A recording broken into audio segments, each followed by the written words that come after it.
You wanted the best, you got the best. The hottest podcast in the world. It's Filmshake! And I'm Jordan. And this is Nick. And we are the 90s Movies Podcast. This is episode 75, and we're talking about 1999 movies this year for the 25th anniversary. So today we're covering Detroit, Rock City, and The Mod Squad. The Mod Squad being our punishment movie, because Nick, what happened last time on the podcast? You wanted trivia somehow. I don't know how. Actually, I forgot that I actually won. I was like, wait, I watched this terrible movie for nothing? I altered the questions for you a little bit, but yeah, for sure. When you were in danger of losing, I changed things up a bit. It didn't feel like a true win. I mean, they never do, because I never truly win, of course. But yeah, maybe that's why I completely forgot what happened. I cooked the books. It's all good. You won. Yeah. Sure. And since you won, I'll take the lead on talking about The Mod Squad. How did I get so far gone? Where do I belong? And where in the world did I ever go wrong? If I took the time to replace what my mind erased, I still feel as if I'm here, but I'm gone. I'm gone. I did watch it. This isn't one of those where I lost and then didn't watch it and made you watch it. So I actually won, and now you have to talk about it. So thank you. Thank you for that privilege, I guess. Right, so The Mod Squad. I'm going to do one of those shocking things that I do from time to time, Jordan. I actually really enjoyed watching The Mod Squad. I watched it twice. No. Yeah, I did. No. You watched this twice? I watched it twice, Jordan. I have Lord. good reasons why, and I am a biased viewer in this case. You know, 1999 is my favorite year. That's my favorite year in cinema. This is not one of the best films of 1999. This is not a great film. Okay, at least you give it that. Right, yeah. The story is extremely generic. The characters are very thin. But, Jordan, for me, this is what I like to call a vibe movie. This movie is more about a vibe than it is about its story or its characters. And its vibe is totally my thing. It's the desaturated 1999 look. Yeah, that's your deal, man. You just crush it. That's exactly it, Jordan. Yeah. The cinematography here is done by Ellen Kuras. That is Spike Lee's collaborator. She also did the cinematography for a film Jordan loves, Eternal Sunshine of the Spotless Mind. Ooh, yeah.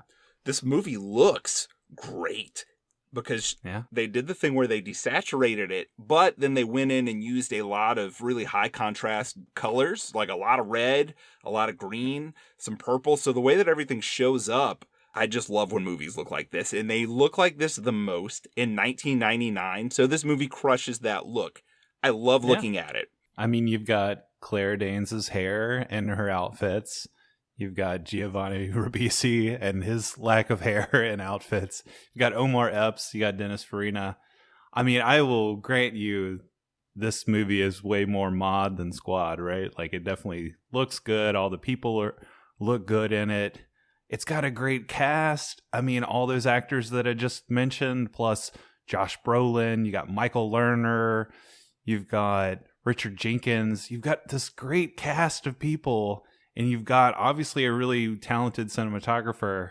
But man, like you said, the story is super generic. There's like anti-chemistry between everybody in this movie. The script is terrible. The direction's all over the place.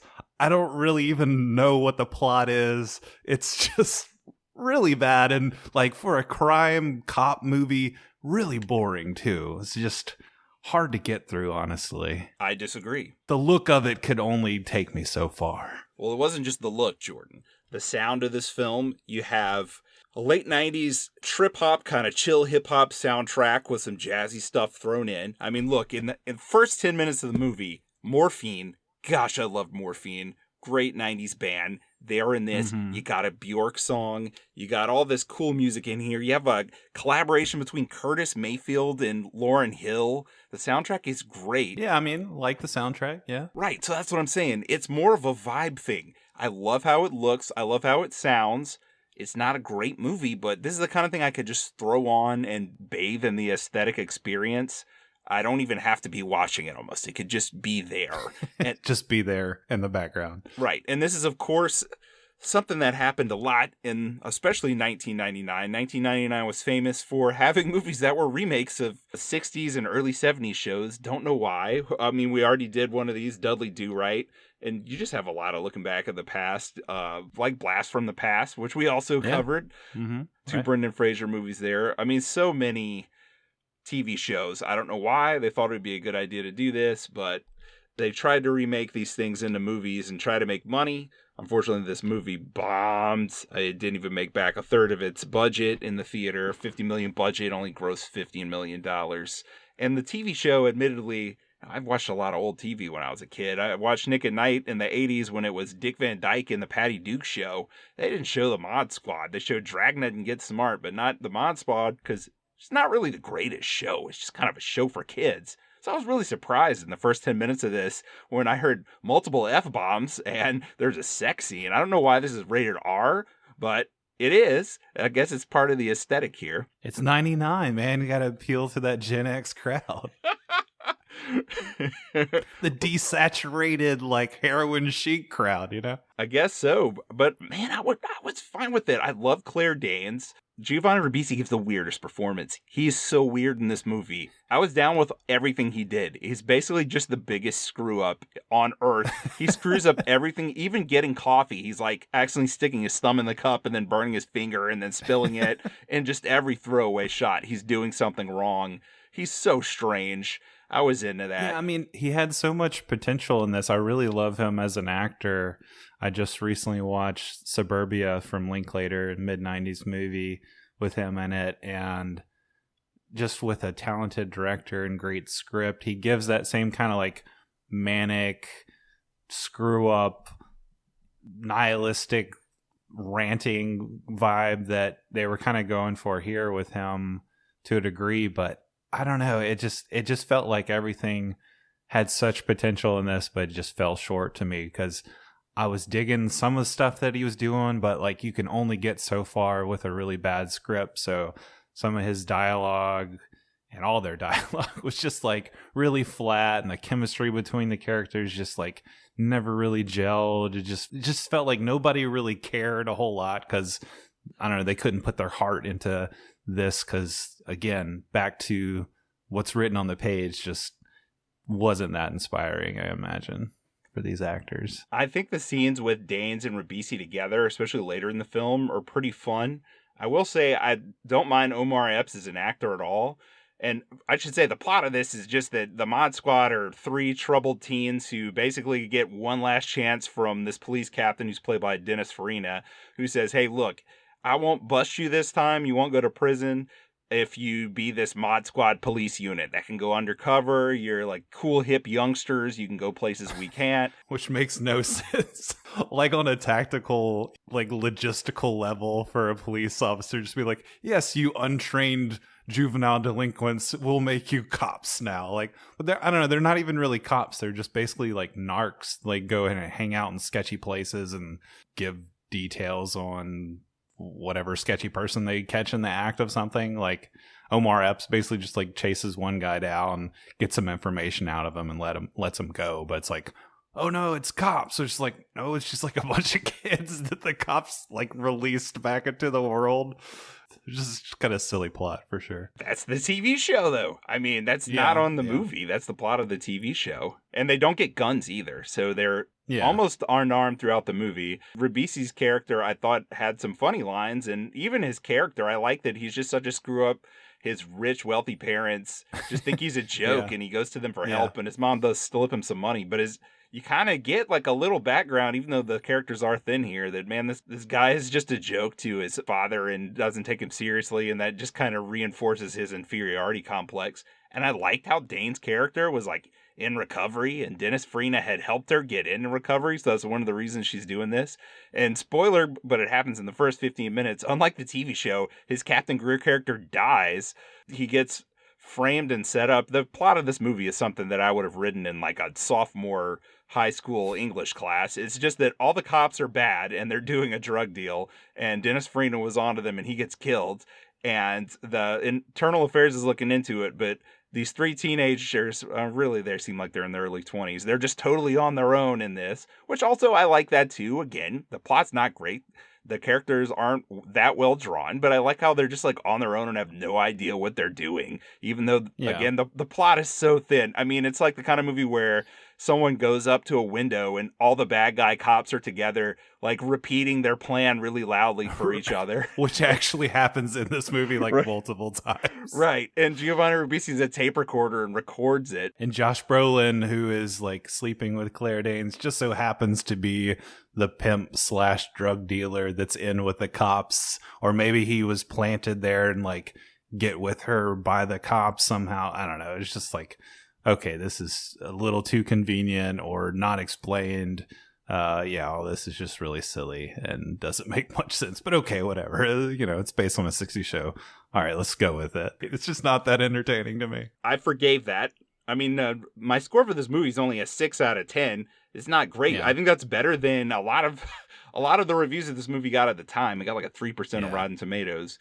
But I thought it was cool. It looked good. It sounded good.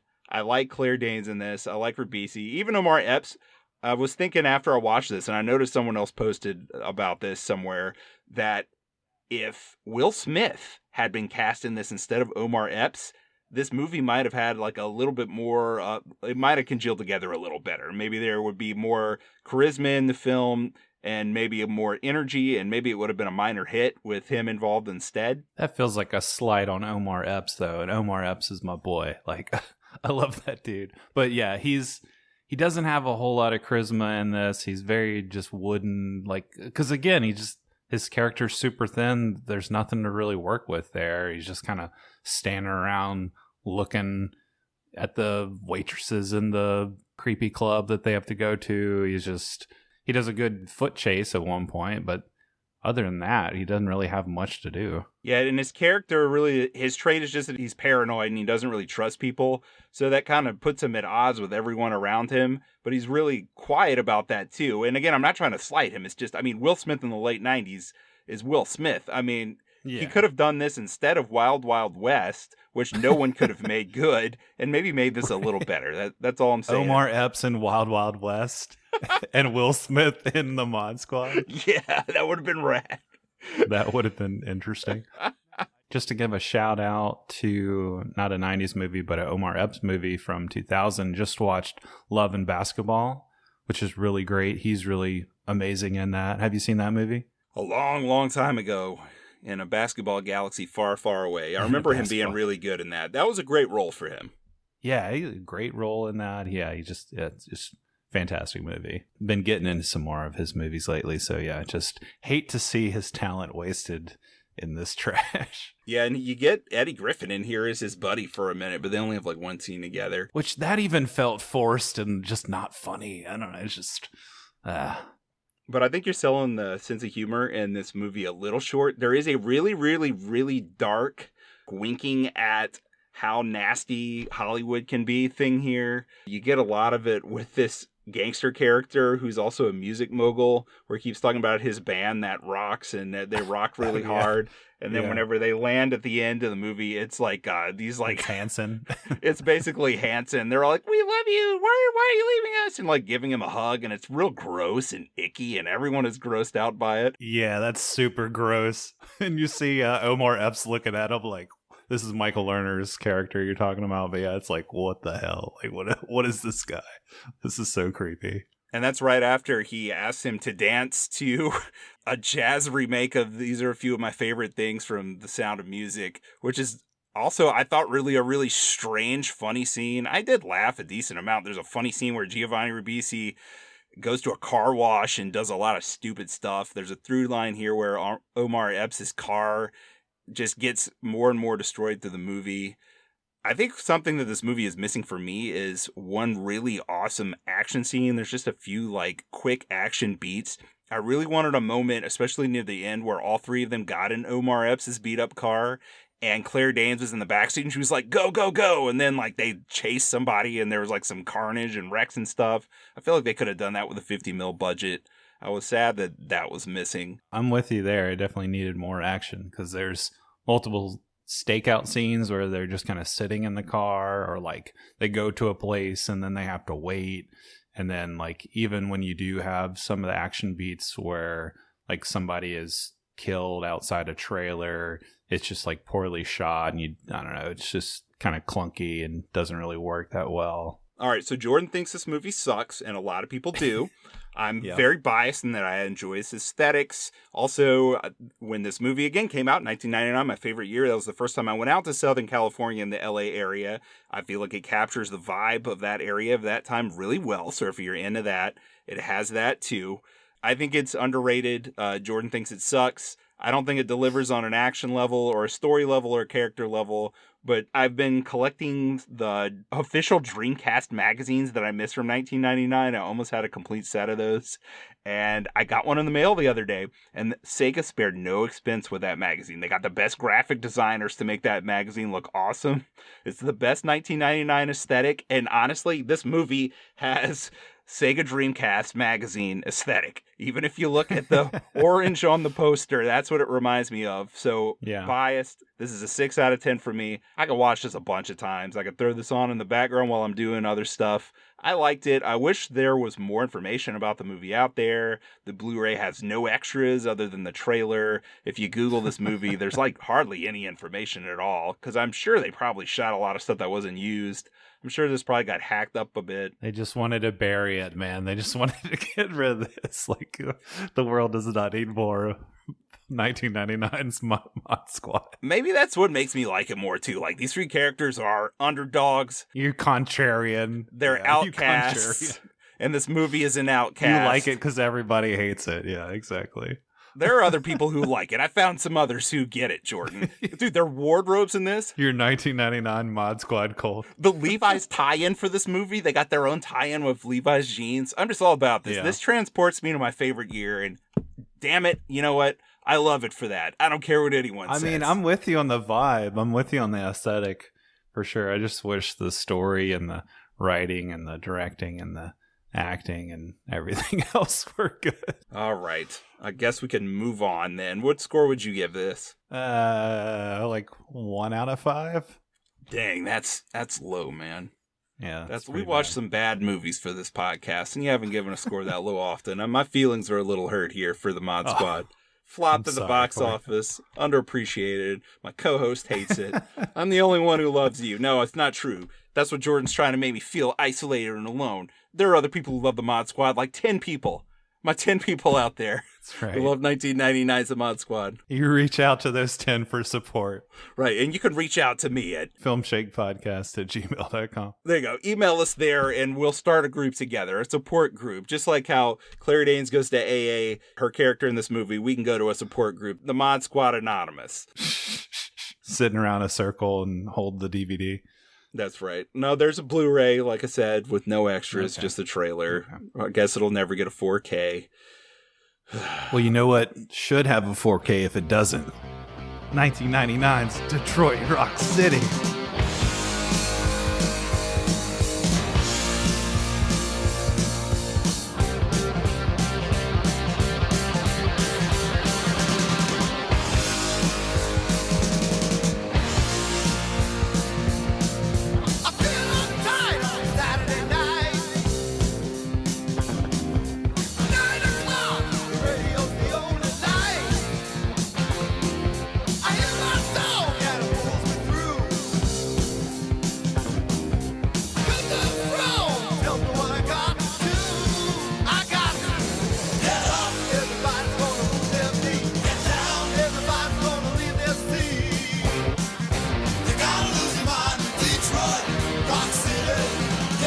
Jordan, so this was your pick, Detroit Rock City. I had never watched this before. I remember just seeing a few little ads for it. I don't remember this being advertised that much, and it somehow only made a third of what the Mod Squad made at the movie theaters in 99. Like, if I could go back in time and go to the movies, I feel like I'd be sitting alone with 2 other people to watch the Mod Squad. And it still made 3 times as much money as Detroit Rock City. Though Detroit Rock City only had a $17 million budget. This is kind of a little film, but apparently it's a cult hit now, especially among Kiss fans, which, I feel like Kiss produced this movie, right? One of the production companies is Kiss Nation. Yeah, Gene Simmons is the executive producer on it. So watching it definitely feels like a Kiss commercial where there's just so much Kiss paraphernalia like crammed into this thing.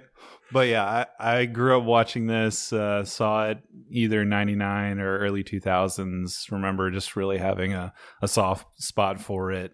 Like I said last time, couldn't have predicted if I would still like this or not. It's definitely in the 1999 crude teenage humor. I would say it's the most 1999 movie about the 70s that I can imagine, just with these kind of despicable scumbag teenage characters who are at the same time likable to me, at least, and have their redeeming qualities. But yeah, just wanted to revisit this, man, because I hadn't seen it in a long time. I'm really curious what you think about this and if you like this at all. Well, yeah, again, going along with something that you'll be hearing a lot throughout the rest of this year since we're covering 1999 films. That's obviously the last year of the 20th century. That whole year, culture and movies in general really reflecting back on the decades past from that century. And, really the 20th century, very monumental. Obviously, it's the end of a millennium too, but we didn't have movies in the 1800s. We only really had them from the early 1900s going forward. So we're looking back at 50s and 60s, 70s, even 80s a little bit. And this is one of those movies that does that to varying effect. Jordan, you want to know how I feel about this thing? I definitely have some feelings. All right. We'll get through all of them, hopefully. And hopefully we don't get in like a fist fight through the our microphones. Right. When did you first watch this? When did this come onto your radar? Like I said, probably in the early 2000s, if not 1999. I don't know. I don't think I saw it in the theater. Probably rented it, watched it with buddies at the time. I would have been really young teenager. Obviously, the humor then appealed to me and left its mark. And so I'm here to talk about it now. Yeah, so this is directed by Adam Rifkin, and the basic plot synopsis, we have 4 young teenagers in 1978. They are in Cleveland, Ohio. We've got Edward Furlong, Giuseppe Andrews, Sam Huntington, and James DeBello. There you go. So that's our 4 young teenage lads. They are huge Kiss fans, which is shown to us in the opening scene where Sam Huntington, who plays Jam or Jeremiah, I love this opening scene where his mom, very 70s mom, very conservative, loves Jesus, has the "Smile, Jesus loves you" bumper sticker on the back of her station wagon. But yeah, she's like humming to herself, pulls out a Carpenter's record to play, sits down with her berry wine, and then lo and behold, she doesn't realize it's Kiss playing through her stereo. All of a sudden blasts, and she spits out her wine all over her face and just totally freaked out.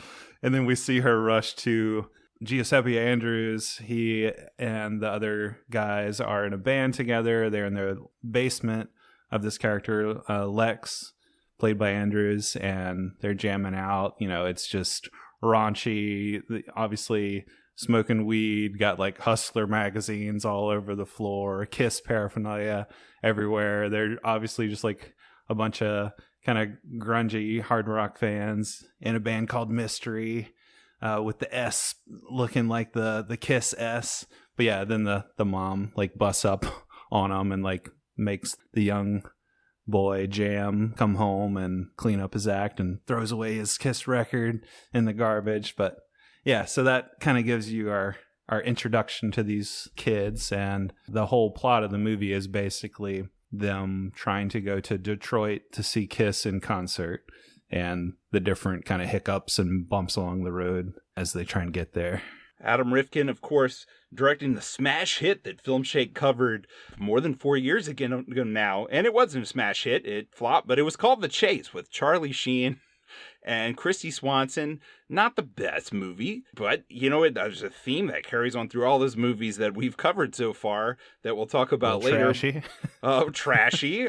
Sex scene in a car. That's kind of weird. Yeah. Hey, road movie. They're on the road in both of these. Road movie for sure. I really do enjoy the beginning of this movie. You have Lynn Shay playing the mom. She, of course, is in a lot of horror movies. She's in A Nightmare on Elm Street, Critters, Alone in the Dark, but she's also in a lot of comedies, especially Fairley Brothers ones like Dumb and Dumber, Kingpin. You definitely will remember her from There's Something About Mary. She's got a special role in that movie. She's the mom. Yeah, she's great in this. Yeah, I like how all the shots are set up in this early portion of the film, because poor Jam, he's got to hide his Kiss record in her carpenter's sleeve so she doesn't find it, which is really dumb. These kids are all pretty dumb, but to think like, right. I don't want my mom to know I have a Kiss record. Let me hide it in the sleeve of her favorite Carpenter's album. She'll never find it there. Right. I like how too in his bedroom you're mentioning A Nightmare on Elm Street, where like above his bed he has that slanted roof with the crucifix, which kind of calls back to the same kind of element in A Nightmare on Elm Street. But he has like his Kiss poster. It's like a window shade that he has to hide from his mom. Like anytime she walks in, he just like flip it up. I love that too. And I love how the record, she can't turn it off. She accidentally turns the knob too hard and it breaks off, and she can't get the thing open. She's just freaking out. And I love the opening credit scene where you have her busting poor Jam and breaking up the jam session with their band. And she grabs the Kiss record as she's dragging him out by the ear to her car, and she throws it in the trash. I'm praising you, Rifkin. You did great on this opening sequence. The camera pans over to the record in the trash, and then a needle comes from out of nowhere and starts playing a Kiss song, and you get the awesome opening credits where you just get all this footage from the 70s, kind of giving you a rundown of the decade over the credits. I enjoyed that. So this opening sequence, I'm down. I was enjoying it, man. Yeah, so there's a lot of dumb and kind of like slapstick humor moments here that I really love. And there's a lot of moments that I'll get to this later, but parts of it feel kind of like a dream scenario, or especially once you get toward the end of the movie where like there's almost like wish fulfillment or fantasies coming to life. There's cool moments in this where I'm like, oh man, this has to be a dream, or like this has to be like some sort of absurd hallucination, but no, they just go with it. I really kind of dig that. Early on in the movie, we have Jam waking up in his bedroom. The phone's ringing, but his foot is caught in like one of those stretchy exercise thingies. I don't know what you call it. But he's trying to like reach for the phone, which is across the room, but he's like hooked to the bedpost by this exercise thing. And then he grabs the phone, but then like the exercise thing like pulls him back to the bed, and he like slides down, on the carpet. And then like the phone receiver comes like flying and hits him in the head. And like all that I just found really humorous, as the bandmates are calling him freaking out because they can't find the Kiss tickets. But, oh no, man, I've got him in my jacket here. But of course, he can't get to him because his mom busts in his room, wants him to get dressed in his Kmart slacks and gear. And then he shows up at school where, like you've got his other Kiss buddies who are all like Edward Furlong, who I love, Terminator 2, American History X especially, which he was in with Giuseppe. The year before this. Andrews, 98.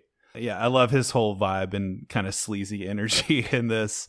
But yeah, he meets up with the buddies there, and they're all like making fun of him because the way his mom dressed him is like so dorky. But he has to relay to them that he can't get the tickets because, they have to go to his house after school, get the tickets, before his mom will be out of the way. Their plan is to take the train to Detroit to go see Kiss. Yes, and I really, really, again, enjoy the 70s vibe here, the late 70s vibe. I feel like Rifkin does a great job of just creating this all-American late 70s feeling. He makes the era seem like a great time to be a teenager.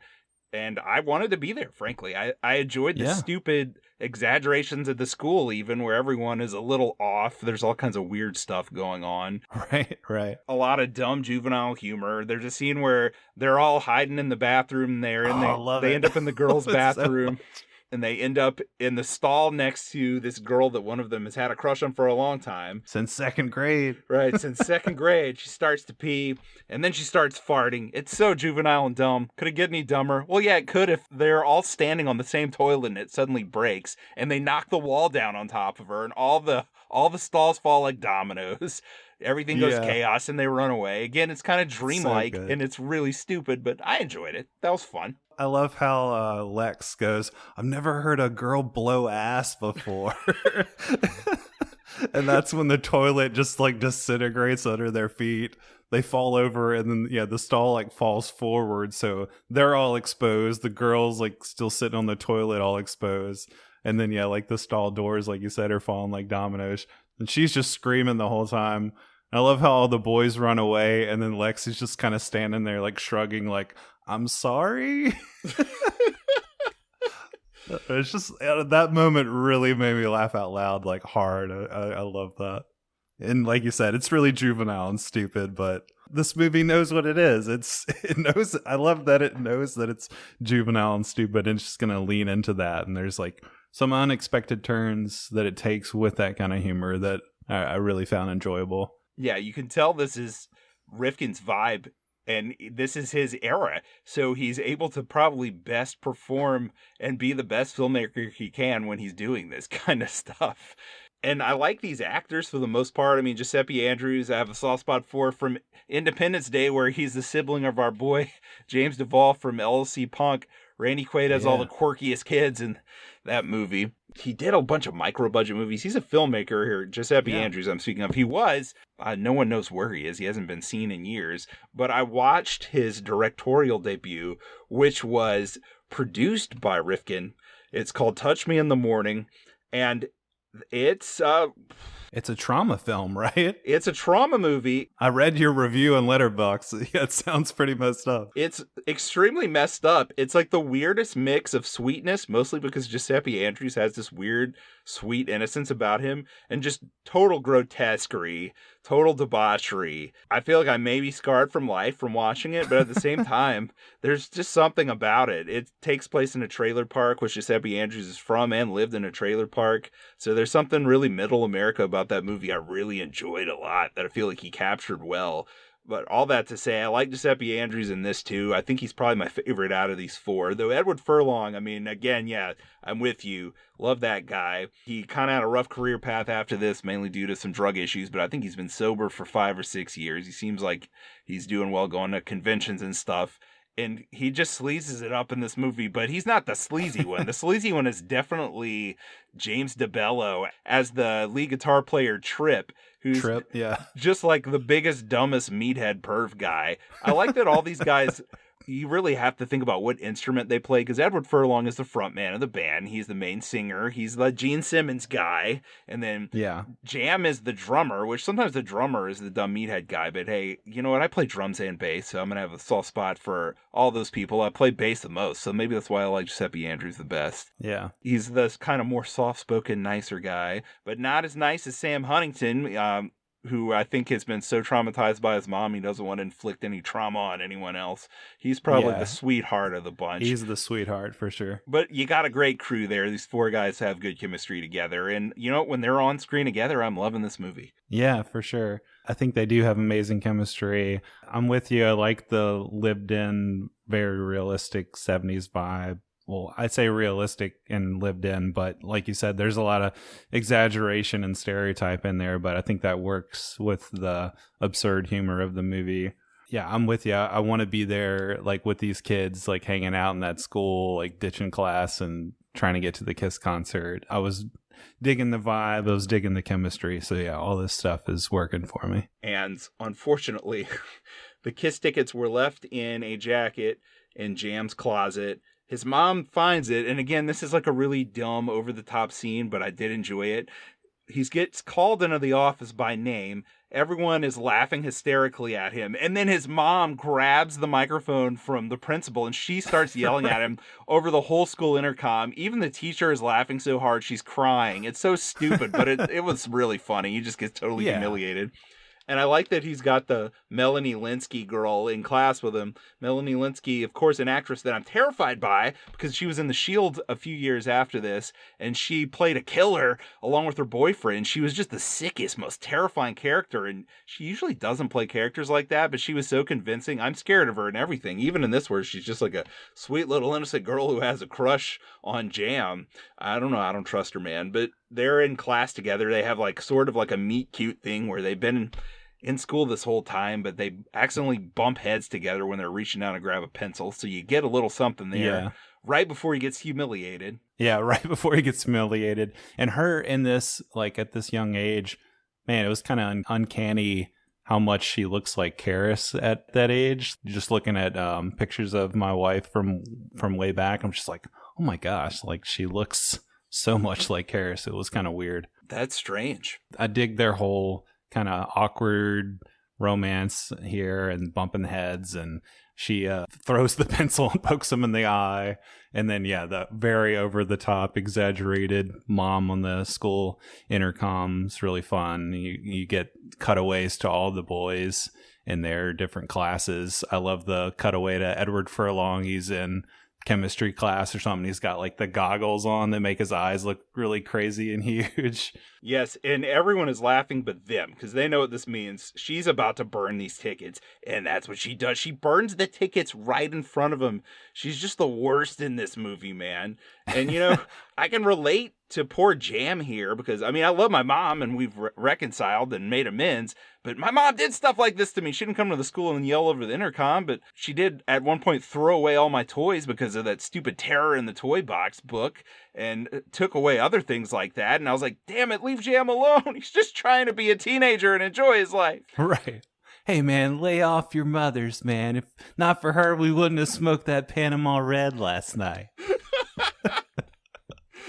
No, I'm with you. I loved how just like ridiculous over the top, like religious fanatic she was in this, but at the same time was a freaking chain smoker. Like she was pulling out a cigarette every second, like lighting up. And then like at one point she's in the car with the ashtray on the dash and it's just like filled with cigarettes.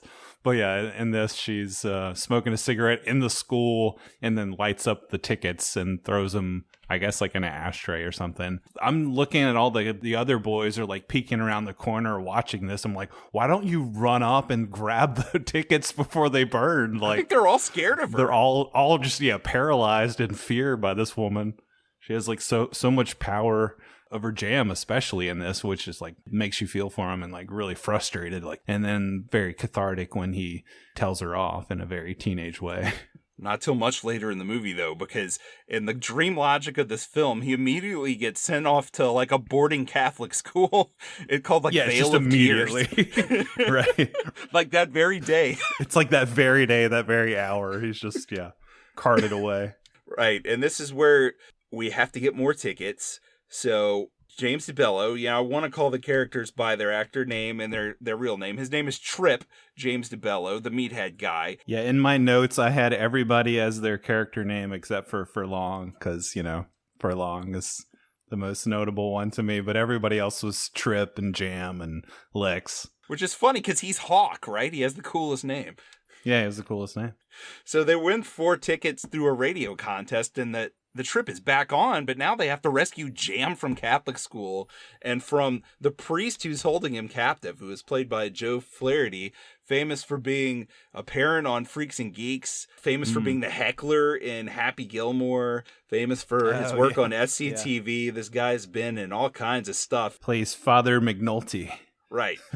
And He's a really wacky priest in this movie. Oh, for sure. Yeah, well, a wacky priest because he's on shrooms at one point. Well, before he even gets on the shrooms, there's also a through line here that kind of made me wonder if Jam's mom is getting it on with all the priests. She has like a weird sexual thing with these priests. I don't know. And she's always coming into the room with them afterward, where it's like, wait, where were they just now before she's introducing them to Jam? That's a little weird. But yeah, he orders a pizza from Pizza Pig, which is, I don't know, just like a great little touch where the pizza person shows up with like the little pig hat and the delivery van. So Edward Furlong gets the idea, we're going to deliver the pizza ourselves, but we get the hint from him where he tells Jam as they're walking in the room, if he offers you a slice, do not eat any of it, because we soon realize that it's laced with shrooms, which our buddy Trip has, because apparently his mom conceived him while he was on shrooms. So that might explain a lot about his character. And I guess he just happens to have shrooms on him at the time. Priest gets really high and starts just freaking out and talking about weird, like he's trying to explain the parable of the prodigal son. And he's like, that's a freaking riot or a freaking barrel of monkeys. It's just like, just kind of goes out of his head. And I love how the nun walks in and he's like, Santa, they're the same people. And like the nun has like the really over the top habit with like the pointy ends on it. And he's like, I don't know, he seems to make some sort of gesture at that. It reminds me very much of the Trippin' on Acid SLC Punk, The Devil's in the House scene with Sean the Beggar. Yes, very much like that, which we've been having this discussion, and I've been trying to figure this out. For some reason, 1998 gets the credit for SLC Punk, which is a movie that we both enjoy a lot. I'm glad we're bringing this up here. It was released in 1999. Why doesn't 99 get the credit? Apparently there was one showing in Germany that gets credited for 1998, but I can't find where the showing was or when during 1998 it was. I think it's fake. I think it should be categorized as a 99 movie. I don't know why, but later in my notes, speaking of SLC Punk, talking about the tone, and it's obviously ridiculous, anti-religious, pro-teenage rebellion, tongue-in-cheek, because it knows how stupid it is. I mean, all that could really describe SLC Punk too, but then I have the quote from Steve-O in SLC Punk where he goes, I mean, your movement of the people, by the people, and for the people got you nothing. You just hide behind some lost sense of drugs, sex, rock and roll, oh, kumbaya. When he's talking to his parents. But I don't know. It just has that same kind of energy to it, I suppose. Yeah, sort of. Sort of. I see you have some mixed feelings on this already. You're hinting at. We rescue Jam. We're in the car. We're driving off. So far, I've really enjoyed this movie a lot, even though it's real stupid. It's real dumb, but I've enjoyed it a good bit. A lot of good momentum there. And then we have this run-in with this car of disco bros and their two girlfriends. The Stellas and the Guidos. Yeah, which Guido's a derogatory term for Italians. Jerks. Yeah. You could at least say Dagos. Like my dad always called my mom, who's a Sicilian, God bless her soul, talking about my mom a lot tonight. You know, this was their era, I guess. Not, you know, it wasn't really their era. My parents are older than this. You know, they were having me by this point. So yeah, I do enjoy this scene a lot where they're on the highway. They're in the car. They're just driving, hanging out as these dudes. Trip has got this pizza that's just kind of falling all over the place in the car. And it's Lex's mom's car. Because now, you know, they had to basically steal her car. She's out of town for some convention. She's a gynecologist. So there's, you know, these pointed jokes about her being a lesbian because she's a female gynecologist, of course. Because it's 99. Why not? And I like how he's like, get that out of the car, man. The pizza's falling everywhere. You're going to smear the interior. So he throws it out of the car and the pizza lands on the disco guy's car right behind him, which they basically chase these kids down, make them pull over on the side of the road. And then you've got a great scene where Edward Furlong, Kenny, the main disco jerk, is just smashing his head into the pizza on his windshield. He's getting all the pizza stuck in his hair. And I don't know, it was just like this great moment that feels very true to life in a way, or just very like stereotypical at the same time. I don't know how you can really conflate the two, like true to life and stereotypical. I don't know, maybe stereotypes there for a reason, but I don't know, it just feels very teenage, just like relatable, where it's like, oh, this jerk guy's like smashing your head in this pizza. But then comes into like the fantasy wish fulfillment moment where Edward Furlong turns around, knees the dude in the nuts, whips out a cigarette looking cool. Then all the kids like kind of come together as this band where they take off their belt buckles and get out their drumsticks and their chain wallet, and they're going to like beat up the other probably 30-year-old disco guy. Paint their faces like Kiss because the disco guys are making fun of Kiss, and like throw the 8-track in the road and it gets run over and they're calling them a fag band and all this stuff. So yeah, very cathartic moment for Kiss fans, for the teenagers there, you know, for the outcasts, where it's like, yeah, we can take down these jerks. And they end up getting one of the girls in the car with them, one of the Stellas. I loved all that stuff. I thought it was really enjoyable. Tonight there's gonna be a jailbreak somewhere in this town. See, me and the boys, we don't like it, so we're getting up and going down. High and low, looking right to left. If you see us coming, I think it's best you move away. Do you hear what I say from under my breath? Tonight there's gonna be a jailbreak somewhere in the town. Tonight there's gonna be a jailbreak, so won't you be around? Yeah, I love especially Giuseppe Andrews wrapping his big bulky Kiss belt buckle around his knuckles as brass knuckles. That was a fun visual. Yeah. And the two girls, the one that ends up sticking with them, of course, is Natasha Lyonne, who has just had it with the two meathead dudes she's with, and ends up kind of bonding with our idiot crew, mainly because she gets contact high when they're hotboxing in the car. Right. That car is like so full of smoke by that point. But my girl Emmanuelle Cherokee, who teamed up later on with Edward Furlong in one of the worst movies ever made, The Crow Wicked Prayer, the fourth Crow movie from 2004. I like how The Crow Wicked Prayer just keeps coming up in this podcast. It's so Can't bad. escape it. Right. You should listen to your next favorite movie podcast. I did an episode solely dedicated to that film with him, and it's something. It's something, that episode that I did with him about that movie. Emmanuelle Cherokee looking great in this. I was digging her look, man. I was sad she was only in this for like 90 seconds max. I was kind of hoping that she would go with them too, but she doesn't. Natasha Lyonne does, and they're driving into Detroit. They finally get there from Cleveland. It's this big victorious moment where it's like, all right, we made it. All these Kiss fans are making rock signs with their fist at them. I've been with the movie so far. And then kind of metaphorically, the car stops and the movie just dies for me here. Aw, it man. just dies for me, Jordan. I'm guessing mostly it's because how they split up and you go on like these different separate adventures. Maybe you're not with it to that point, but I really do dig the radio station scene where they realize Tripp hung up before giving his information to the radio, so they don't actually win the tickets. And there's this great scene in the elevator where they're all dejected and just standing quiet and depressed, and the Pina Colada song starts playing. Like his elevator music, and then Edward Furlong just all of a sudden attacks Tripp and like wrestles him to the ground, and like they get in a fight right there. I thought that was really great. Yeah, it was a bummer. And then they all split up and they have adventures that I just didn't really find very exciting or involving. My interest really started to slip away from the movie, man. I just didn't really care about any of the little adventures they went on, because it still has that really dumb, kind of dreamlike energy with everything happening being kind of hyper real and really stupid. Yeah. But the movie had momentum for me, and I was enjoying the setting. And again, I'm going to go back to vibe. I was vibing with the movie like I was vibing with Mod Squad, with the aesthetics and the music and everything. And I love these four characters together as a unit. I think they're interesting. But when they split up, to me, they're kind of boring. I don't know, and their adventures were kind of boring. More than kind of boring. I was really bored. I watched it twice. The second time, I was hoping, like, okay, I know this is coming now. This isn't a fun movie that's fast-paced, where these four kids are trying to get to Detroit.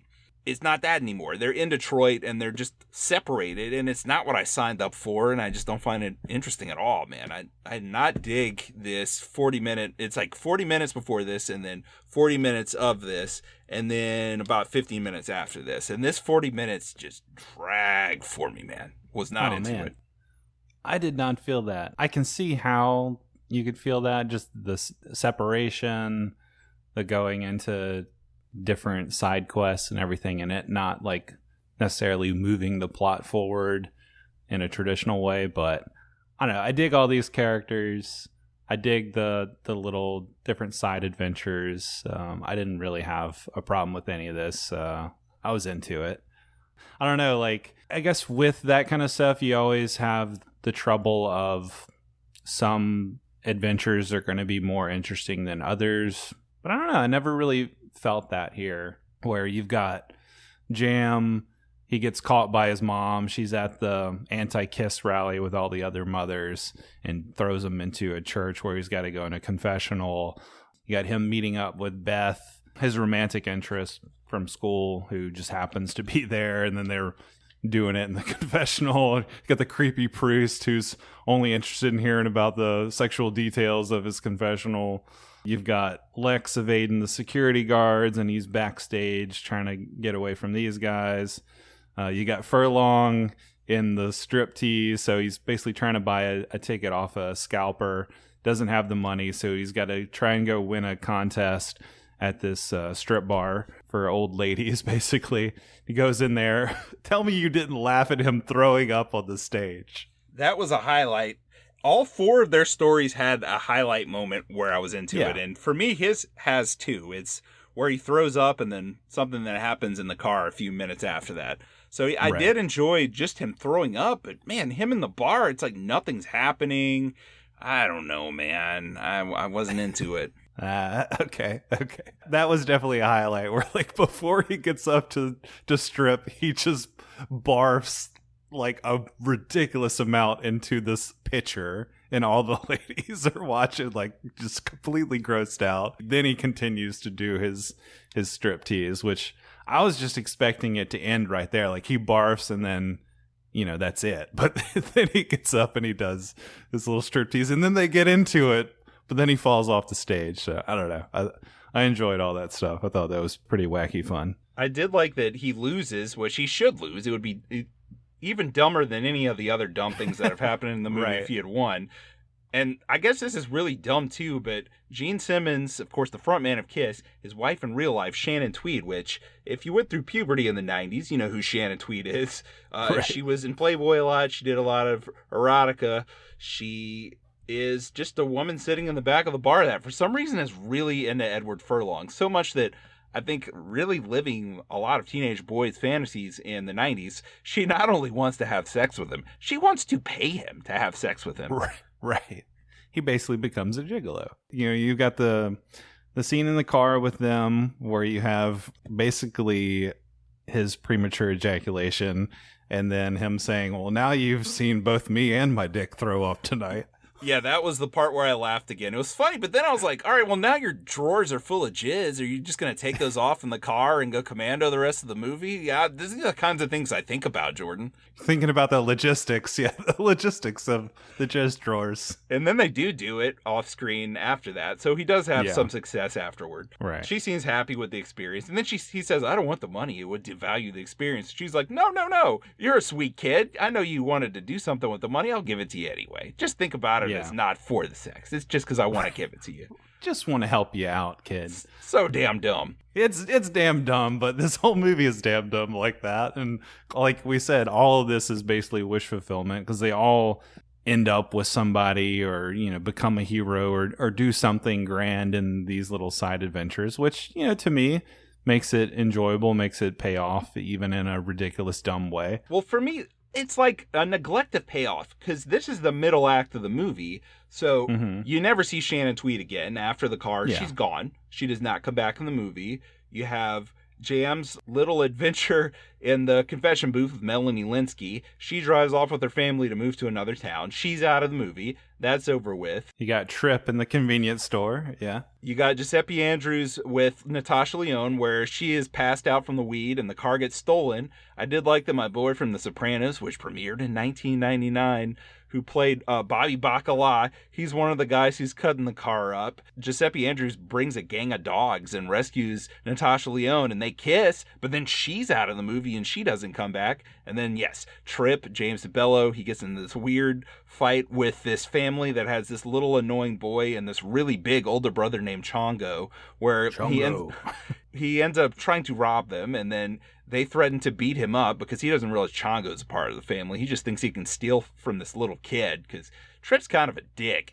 And the little kid's like, oh, please don't hurt me. I'm so scared of you. But you might be even more scared of my 8-foot-tall brother Chongo. And then Chongo threatens him. So then Trip thinks, oh, I guess I'm going to have to rob the store. You do get an amusing moment where the floating heads of all his friends are like, bro, you really going to rob the store? But of course, before he can rob the store, someone else robs the store. Like you said, he's kind of a dick. He's really, dumb meathead guy, like you said. I like how as he walks by the scalper on the street, he's like, oh, no, I'm going to get my kiss ticket. I'm going to beat up some little poor defenseless kid. And that's his whole plan. Like, we should just go beat the shit out of some poor kid. So, yeah, that backfires on him, rightfully so. But as he's walking into the convenience store, the Smiley Mart, he steals the Stretch Armstrong from 2 kids outside because he's like, give me your kiss tickets, kids. And they're like, kiss sucks. So he steals their Stretch Armstrong. But, yeah, and then he's like, gonna pretend like it's a gun in his pocket. I guess in the end that helps him out because he defeats the other robber with the Stretch Armstrong. Somehow they both start pulling on it, and then he lets go and it slaps that guy in the face and he falls over and is knocked out for some reason. And then the cashier girl is all like,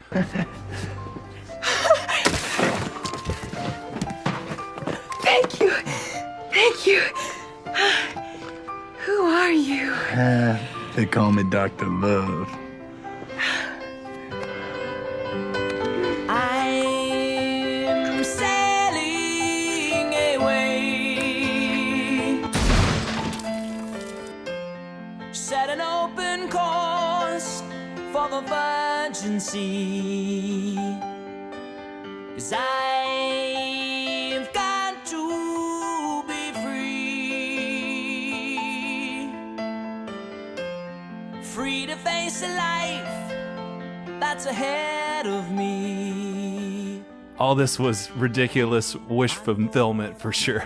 Yes, and hey, that girl, after the cops talk to her and she says, yeah, we had to give him a reward from the cash register. It's a policy for stopping a robbery. She's out of the movie too. So I want all these women to come back somehow. No one comes back. And all of this ends up being kind of pointless because none of them really succeed other than a couple of them get laid and they get some cash. Well, you have Trip in the alleyway afterward, after he gets the money. He's basically robbed and mugged by the little kid in Chongo. They take his wallet, take the money, and then I like how when Chongo punches him, he flies back like 10 feet and hits the brick wall behind him. And apparently, you know, they had to like use wires and like a rubber wall to do all that, which I just like that they took the time to make that gag even funnier in that way. Just like this over the top, him flying and hitting the wall. And I like that they bring back the little kids in the alleyway because he's sitting there all dejected and he's like, well, at least I got you, Stretch. And then the little kids that he stole it from like run around the corner and take it from him. That part reminded me of you. And then they throw something at him.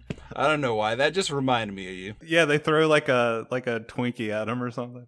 Right. I do like how the four guys just all walk into the alley and see each other at the same time. They're all making the same face like, I didn't get the tickets. And then I did enjoy how they come up with the idea, what if we just beat the crap out of each other so it looks like we're mugged and then go to the show and say that we were robbed of our tickets. They'll take sympathy on us and give us the tickets, which is so stupid. But I enjoyed watching them just beat the crap out of each other and there's fake blood everywhere. That was pretty awesome. Right. I was not expecting watching this. They're basically... I think it's Tripp who has the idea. It's like, what if we just beat the shit out of each other? And Edward Furlong's like, okay, why not? And then they do it. And I'm like, wait, really? This is so stupid. Like, this is never going to work. But then it actually works because they see Chongo and his friends, and they get the tickets because Tripp's wallet is with Chongo, and they convince the ticket takers to throw them out and let the boys in. It was like, oh, that's actually perfect. Like that worked so well. They finally get into the concert. You got slow-mo shot of the ticket taker kind of letting them in, like opening his arm, them walking in slow-mo, like just kind of freaking out. We're finally here. We finally got in. And then, all this build up to the Kiss concert. I thought there's a lot of great excitement in the concert scene. Doesn't disappoint, for me at least.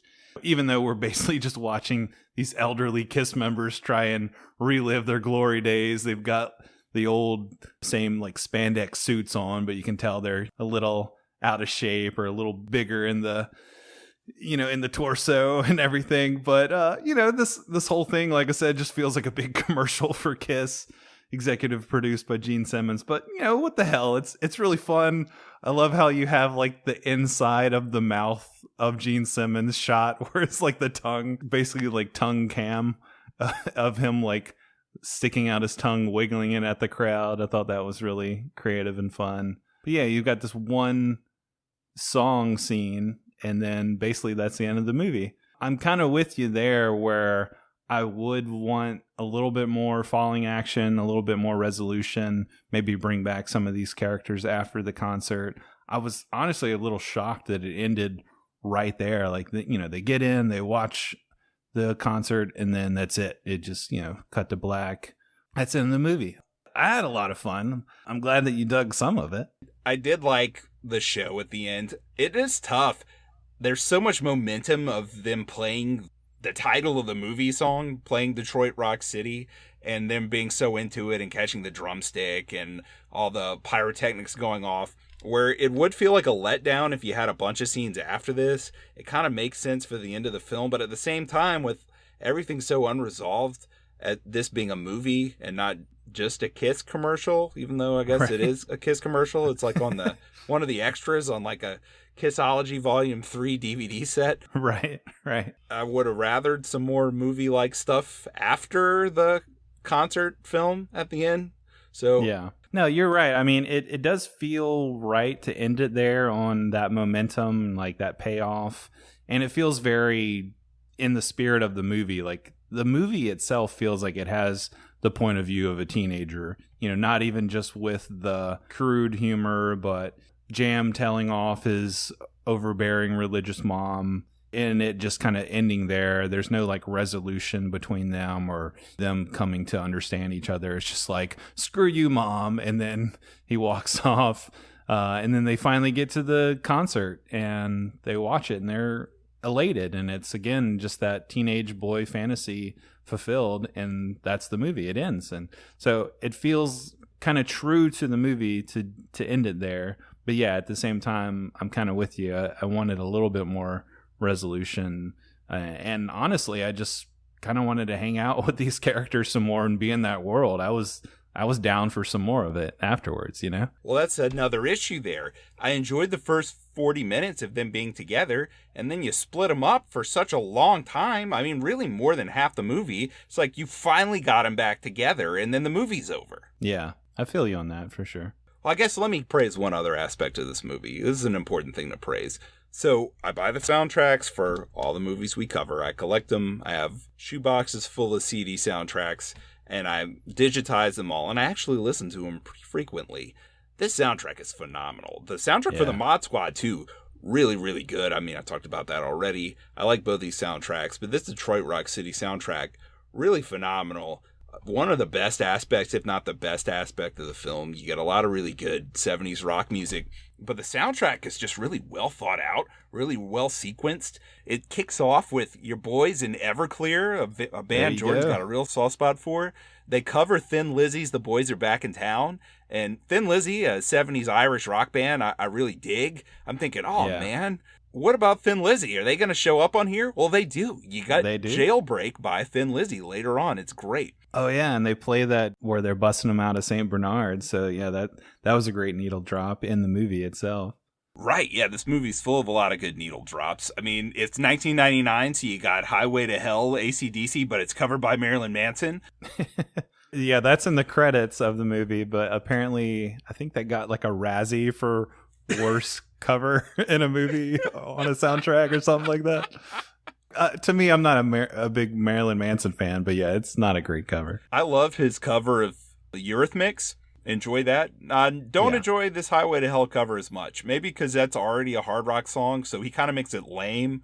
Versus the Eurythmics song is just a pop song, which also a good song, I think. But he adds something to that one. Also, for sure, there's a transition that's like top tier. I mean, you and I have both had stints as radio DJs. I really love trying to make really cool transitions from song to song. There's a cover of T-Rex on this, 20th Century Boy, by Drain STH, which is like this weird, creepy industrial version of the song that kind of makes me feel uneasy. And it ends really weird. And right when it ends, they drop Detroit Rock City. And when that bass hits right after that, it just feels like you're coming home to Detroit. Like, it's just a beautiful transition. So I love this soundtrack. I think it's the best aspect of this movie. Because this movie, Jordan, don't get mad at me, friend.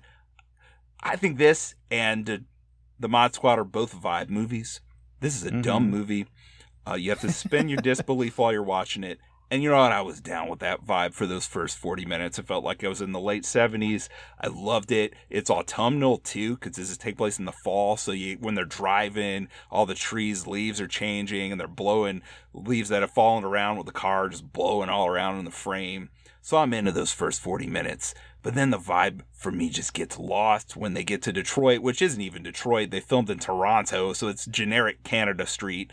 And I'm out of the vibe. I never lost the vibe in the Mod Squad, Jordan. I think they're both equally as dumb, and I dig the vibe from the first 40 minutes of this just about as much as I dig that Mod Squad vibe. But then I lost the vibe in this, and I'm thinking with both of these. Lost the vibe. I'm in 1999. I love this vibe. It's a throwback vibe to earlier in the century for both movies. But then I lost the vibe in Detroit Rock City.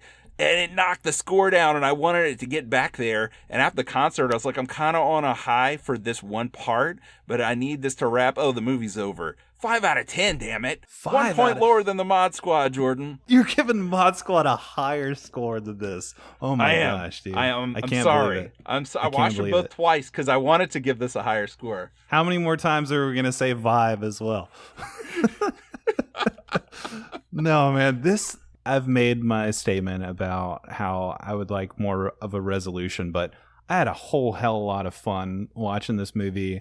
I found it really funny. It really held up with the stupid humor. Obviously, would definitely turn some heads nowadays with some of the crudeness. You know, some of the humor is just like very off color. So I can't imagine this being made today, but for what it is, for how stupid it is, how Adam Rifkin it is, I really enjoyed it. Had a whole lot of fun. I was just felt really energetic after watching this. I was with this. I wanted to be with those characters even more. I would have been down for like another hour or two just hanging out with these kids. Just really enjoyed it. So despite all its stupidity and some of its flaws, I got to give this like a 4 out of 5, man. It's really enjoyable. Dang. Glad I went back to this. My main hope, especially the second time I was watching it, where I was hoping that I would like it more, and I wasn't there. I was like, man, I know Jordan loved this movie. I hope he's still enjoying it. I hope he's liking this a lot more than me. 8 out of 10. What? I mean, that feels crazy for Detroit Rock City, but you know what? I'm glad you gave it that, Jordan. Good for you. There you go.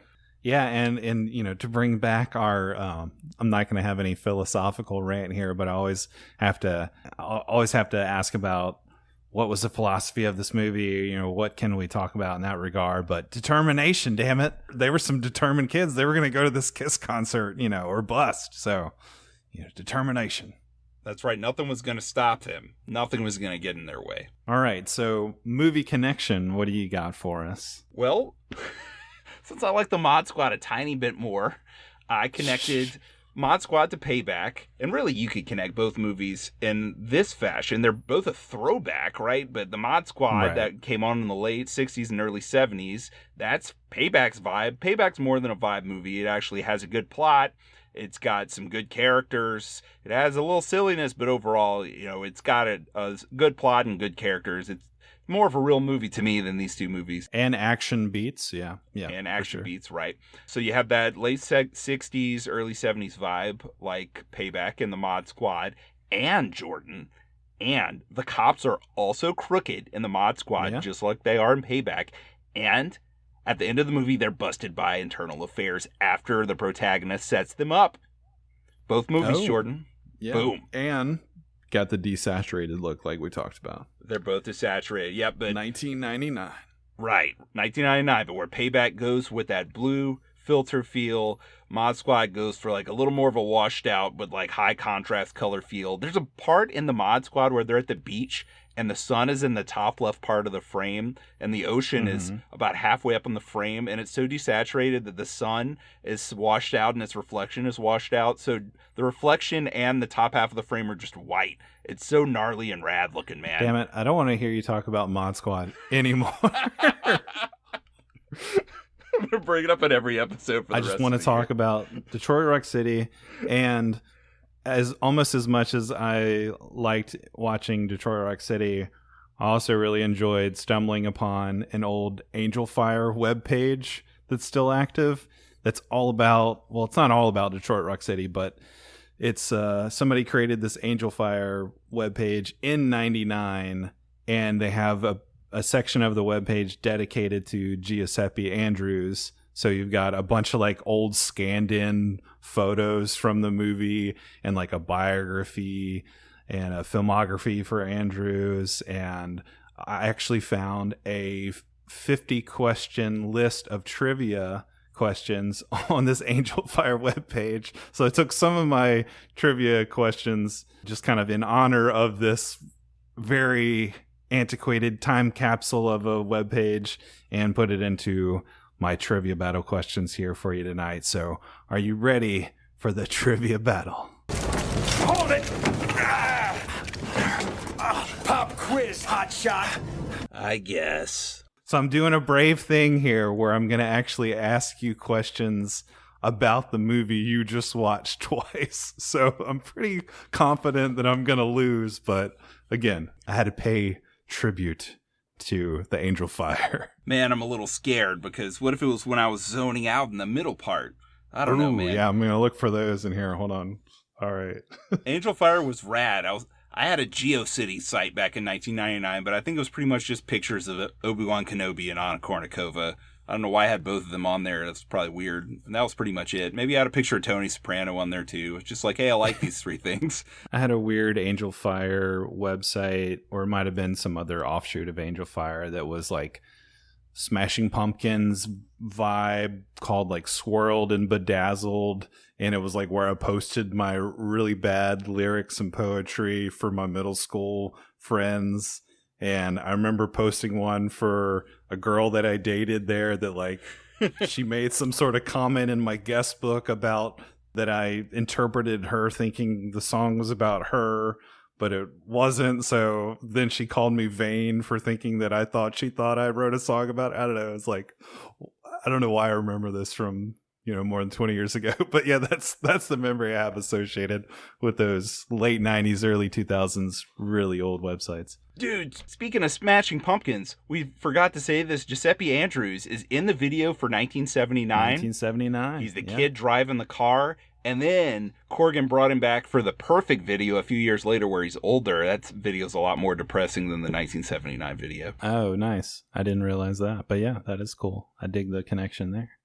But yeah, it's just it's a nice little gem on the internet. If you go searching for Detroit Rock City trivia, you might stumble upon this old Angel Fire website. So I dig that stuff is like still alive and out there on the net. That's pretty cool.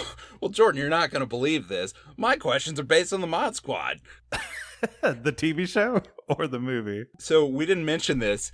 The Crooked Cops are played by some pretty big actors, or at least actors that played cops a lot. Richard Jenkins, yeah. Right, you got Steve Harris in there, but yes, Richard Jenkins. All my questions are based on Richard Jenkins because Jordan, nice. He was in 5 films in 1999. Yeah, so wow. I have a question from each film that Richard Jenkins was in 1999, including The Mod Squad. I feel like that dude's been in 5 movies like every year of his life. He's in so many freaking movies. His ultrasound was in a movie when he was in his mother's womb. 5 movies, yeah. Yeah. 5 of them. All right, I'll go first. I'll ask the easiest one first. 1999's Harrison Ford drama Random Hearts was directed by A. Ridley Scott, B. Ivan Reitman, C. Sidney Pollack, or D. James L. Brooks. Sidney Pollack. Thank you, Pure Cinema Podcast. Yes, I knew you listened to that, so I knew you would get this one right. I wanted you to start off well. Thank you, sir. You're welcome. Which, by the way, I picked the next movie and the punishment for the next movie, so if I lose, I'll be punishing myself. Okay. All right, so at the beginning of the movie, we see Mrs. Bruce descend the stairs, anticipating relaxing in her recliner while listening to the Carpenters. Which Carpenter song was she softly singing? Was it Close to You? We've Only Just Begun? Rainy Days and Mondays? Or On Top of the World? I don't know. B. Which one was that? I don't know. Whatever B was. Oh, damn it. You just guessed right. We've only just begun. Nice. Which is clever because the movie has only just begun at that point. Oh, that is clever, Jordan. The beginning is the most clever part of the film. Man, all the Kiss fans who are going to stumble upon our episode while thinking, man, there needs to be more Detroit Rock City podcasts. They're going to be like, what is this Nick guy's address? I salute you, Kiss fans. Yes, come mug, or bring Chongo and come mug our good friend Nick here for his blasphemy. They're be pulling off their Kiss belt buckles and getting ready. They're probably all like 80 years old at this point. Yeah. I never really got Kiss, man. I don't know. I had an uncle who was really into them. And I'm like a metal dude. I mean, I love like Sabbath and Deep Purple and stuff, but I don't know. Kiss. Yeah. There's a really funny joke in this movie that not a lot of people will get, where they're in the disco car. One? Yes, that's it. They're talking about how lame disco is. And then they're like, dude, Kiss will never make a disco song. And they did, like, the year after this movie is set. Right. Which is pretty funny.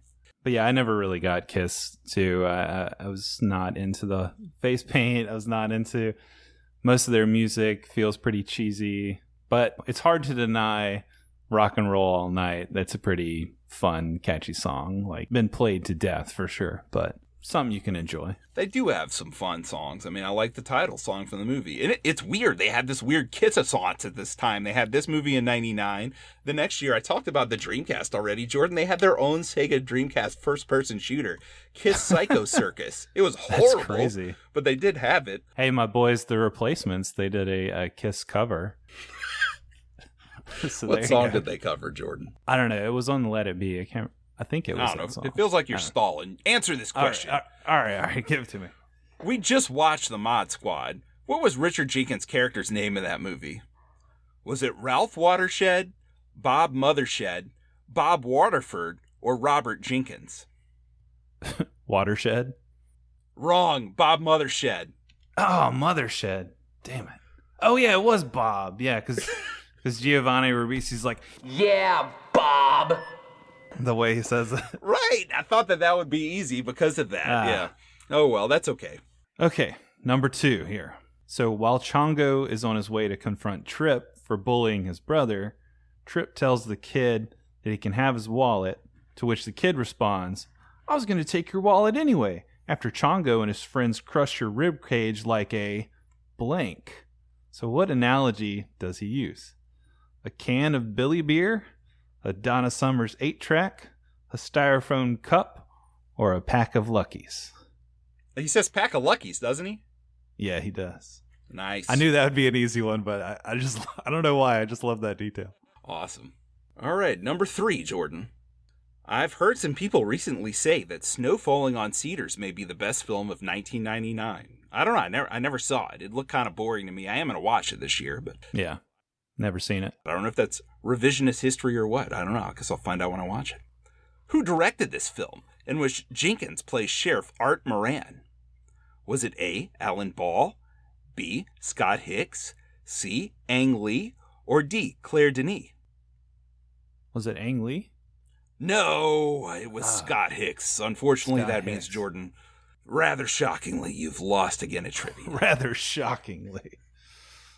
Who is Scott Hicks? What the hell has he done? So he was an Australian guy.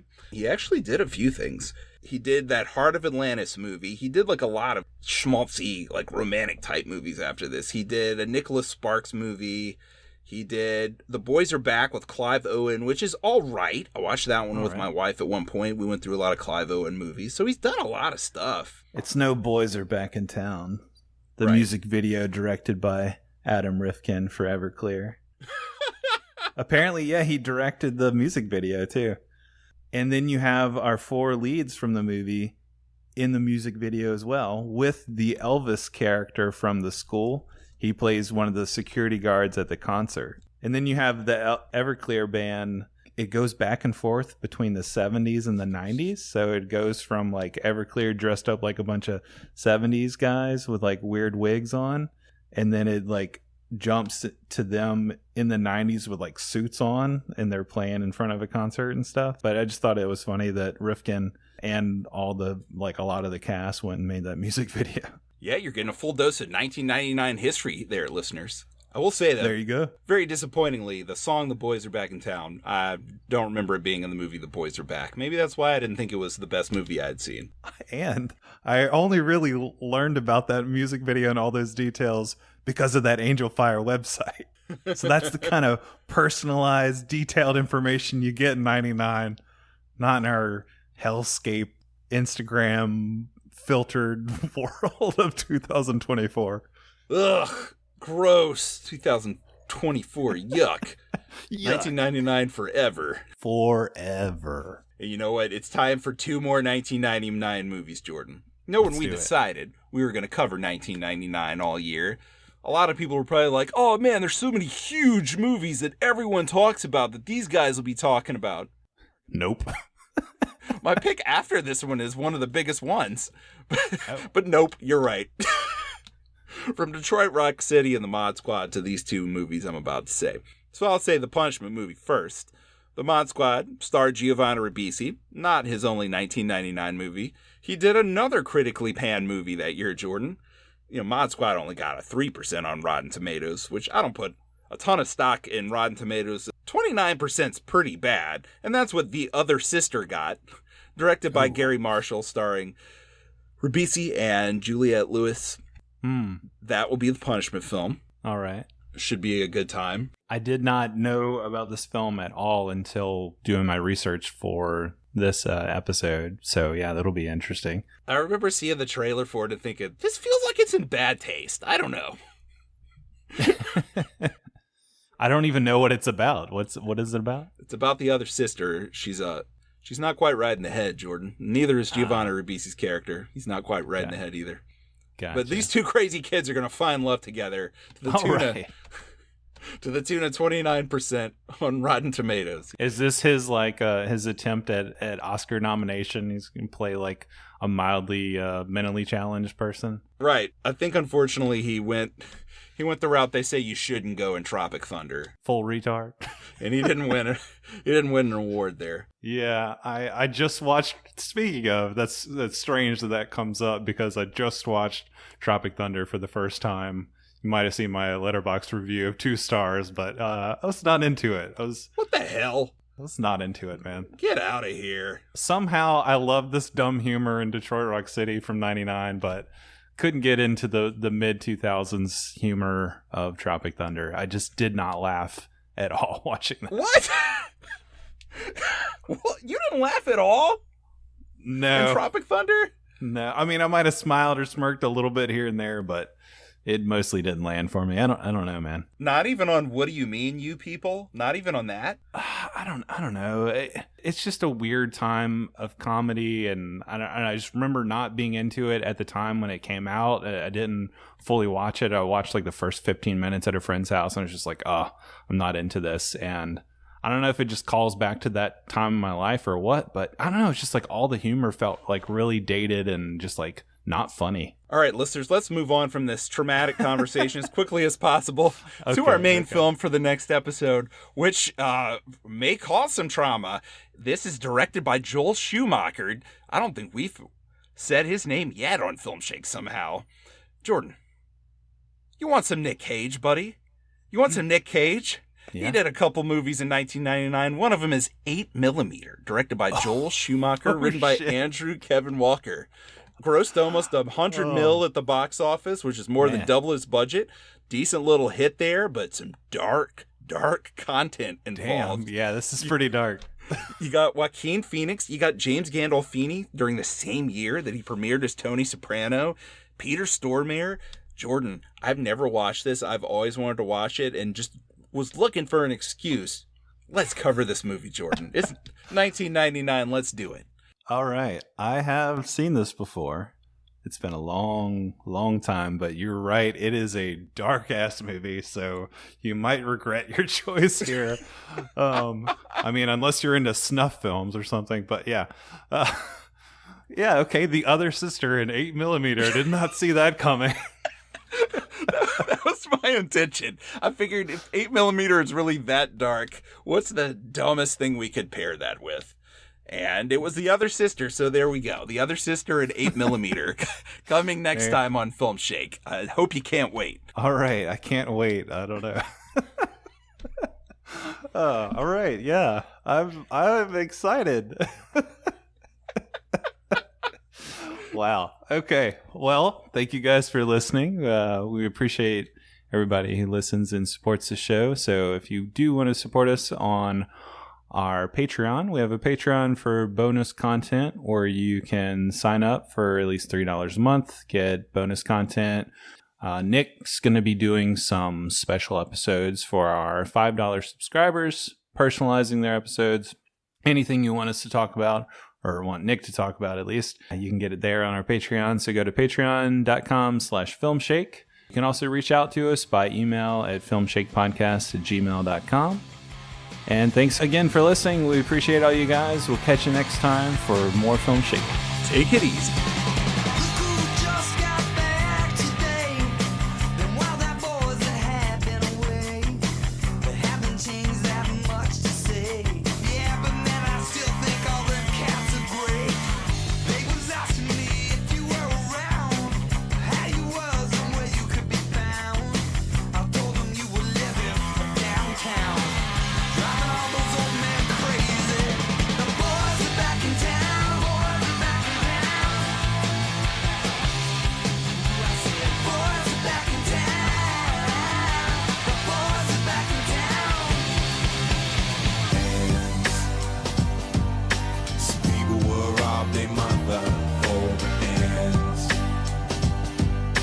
Stitch on one another for ends. Sometimes kids get murdered for ends. So before we go any further, I want my ends. Man, I've never heard a girl blow ass before.